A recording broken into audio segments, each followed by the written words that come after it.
makan buah apel, makan buah nanas, makan buah pepaya. Nah, kali ini tujuan pembelajaran kita adalah untuk mengumpulkan data, mengurutkan data, dan membaca data, serta membandingkan data dan menyajikan data dalam bentuk diagram tabel, diagram data, dan diagram gambar. Anak-anak silakan buka buku halaman 132. Nah, di sini yang pertama itu menyajikan dan menyajikan data dalam bentuk tabel. Nah, data itu merupakan sejumlah informasi yang berdasarkan fakta yang dari tadi dapat kita kumpulkan melalui pengamatan, wawancara, dan questionnaire. Nah, data yang kita peroleh itu masih berupa data acak. Contohnya seperti itu. Contoh kita kan melakukan ulangan misalnya, kan? Nah, kita ulangan di mata pelajaran matematika dari kelas 3A. Kelas 3A ada yang dapat nilai 9, ada yang dapat nilai 7, ada yang dapat nilai 10, ada yang dapat nilai 8, ada yang dapat nilai 6, ada yang dapat nilai 10, misalnya kan. Itu kan masih berupa data acak. Jadi kita susun data itu ada 9, ada 7, ada 10, ada 8, ada 6, ada 9, ada 9, dan dari sini kan ini kan masih berupa data acak. Jadi kita susun data tersebut ke dalam bentuk tabel. Kita urutkan, kita lihat di sini nilai yang paling kecil sampai nilai yang paling besar. Kita urutkan nilai yang paling kecil itu ada berapa? Angkanya berapa? 6. Terus 7. 8. Nah, siswa yang mendapatkan nilai 6 itu ada berapa? 2. Kemudian 6.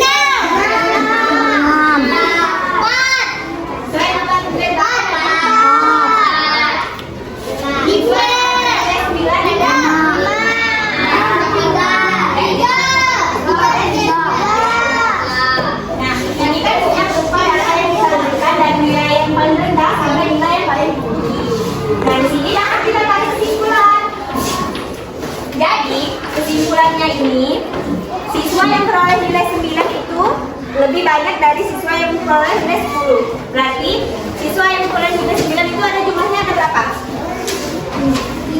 Berapa? Nah, siswa yang peroleh nilai 9 itu ada 5. Sedangkan siswa yang peroleh nilai 10 itu ada 3. Berarti 5 ini lebih tinggi dari 3. Kemudian nilai yang paling banyak diperoleh siswa adalah nilai berapa? Yang paling banyak itu 7. Kemudian jumlah siswa yang peroleh nilai lebih dari 7 adalah 8. Terus 9. Yang mendapatkan nilai 8 itu ada berapa orang? 4. Yang mendapatkan nilai 9? 5. Yang mendapatkan 4 tambah 5 tambah 3 hasilnya 12. Nah, yang terakhir, selisih banyaknya siswa yang peroleh nilai ulangan tertinggi dan terendah adalah memperoleh nilai tertinggi dan terendah. Nah, nilai tertinggi itu nilainya berapa? 10. Nilai yang terendah? 6. Berarti siswa yang peroleh nilai tertinggi itu ada berapa?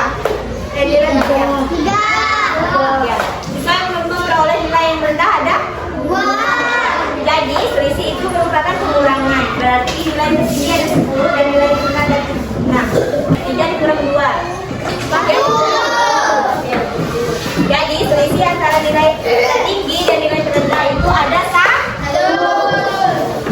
Apakah sudah paham kalian ini?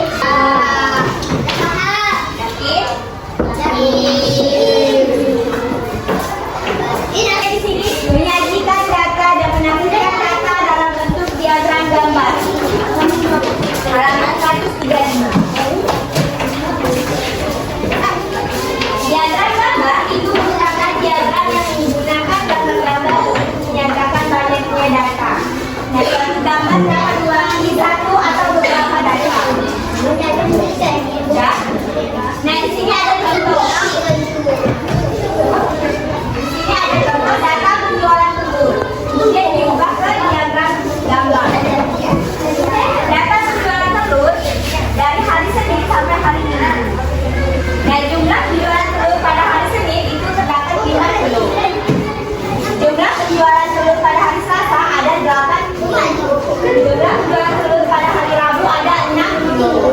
Dan pada hari Kamis ada 4 kilo, hari Jumat ada 7 kilo, hari Sabtu ada 10 kilo, dan hari Minggu ada 8 kilo. Nah, jadi diagram ini kita ubah ke diagram gambar. Caranya gimana? Nah, sekarang kita buat diagram gambar. Kita ubah dulu. Nah, sama kayak tadi. Nah, di sini kan ada keterangannya.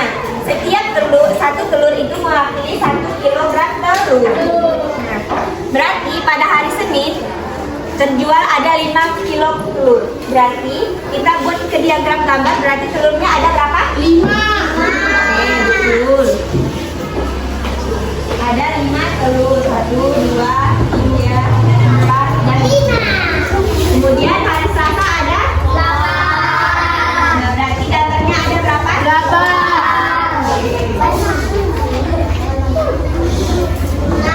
Kemudian di hari Rabu ada 6. Gambarnya ada berapa? 6. Nah, kemudian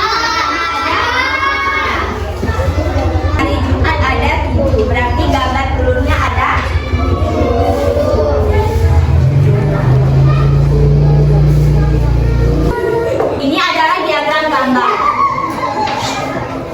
Dari diagram ini dapat kita simpulkan bahwa telur yang paling banyak terjual itu pada hari Sabtu. Ada berapa jumlah telur yang terjual? Kemudian selisih penjualan telur pada hari Kamis dan Jumat itu ada berapa? Pada hari Kamis itu berapa? Yang terjual. Pada hari Kamis itu ada berapa? Telur yang terjual pada hari Kamis itu ada 4. Dan di hari Jumat itu ada hari Jumat ada berapa? 7. Ada 7. Berarti 7 dikurang 4 hasilnya sama dengan 3. Betul ya. Jadi selisih penjualan telur di hari Kamis dan hari Jumat itu ada 3 kilogram. Tadinya telur terjual kurang dari 5 pada hari apa? Yang terjual pada hari apa yang kurang dari 5? Kamis. Hari Kamis. Kemudian telur yang terjual lebih dari 7 kilogram terletak pada hari apa? Sabtu dan Minggu. Sabtu dan Minggu. Dan Minggu. Kemudian, nah jumlah keseluruhan telur yang terjual ini ada berapa? 48. Gimana caranya kita bisa dapat 48 kilogram ini?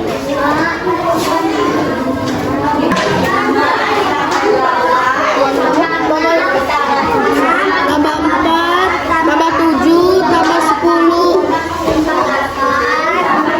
Berarti hasilnya udah paham?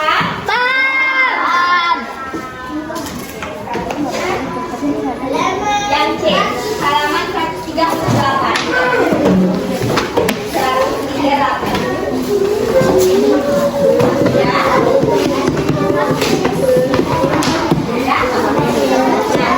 Ini ada menyajikan dan menampilkan data dalam bentuk diagram batang. Nah, di sini berbeda dari diagram gambar dan diagram batang itu adalah diagram yang menyajikan data dalam bentuk batang-batang yang memanjang ke atas juga bisa, memanjang ke bawah juga bisa. Kemudian ada contoh ya. Dari banyaknya siswa kelas 1 sampai kelas 5 yang hadir pada kegiatan pramuka. Kita buat panah memanjang ke atas, yang dimana di sini jumlah siswa. Dan bawah itu adalah kelas.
Bu.